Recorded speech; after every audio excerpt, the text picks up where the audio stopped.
పునరుత్థానం అనేది లేకపోతే మన జీవితాలకి గమ్యమే లేదు.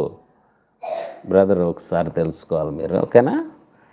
ప్రతి వాళ్ళు పాస్టర్ అంగ చూశానండి, వాళ్ళు ఏదో తప్పు కనబడిందండి, వీళ్ళందరూ ఆడ ఇంకా ఎందుకు డైరెక్ట్ యేసుప్రభు అంగ చూడు, నువ్వు ఆయనలో ఏ తప్పు లేదు. ప్రతి పాస్టర్లో కూడా తప్పు ఉంది, ప్రతి మనిషిలోని తప్పు ఉంది. పాస్టర్లనే కాదు, మనిషి అన్న ప్రతి వాళ్ళలో తప్పు ఉంది. పౌలు గారే చెప్తున్నాడు, వేరొక నియమం నా అవయములో ఉన్నట్టు నాకు కనబడుచున్నది. పౌలు గారి కంటే గొప్పవాళ్ళ పాస్టర్ గారులు అందరూను? పౌలు గారిలోనే వేరొక నియమం కనబడుతుంటే పౌలు గారి కంటే గొప్పవాళ్ళ పాస్టర్ గారులు? అందరికన్నా గొప్పవాడు ఒక్కడే, యేసు ప్రభు మాత్రమే. ఆయన వైపు చూడండి ఎవడైనా కానీ, ఆయన వైపు చూసి నడవండి ఎవడైనా కానీ. ఆయన ద్వారానే మనకు రక్షణ కలుగుతుంది. పాస్టర్ గారుల ద్వారా రక్షణ కలగదు, మనుషుల ద్వారా రక్షణ కలగలేదు, యేసు ప్రభు ద్వారా రక్షణ కలిగింది.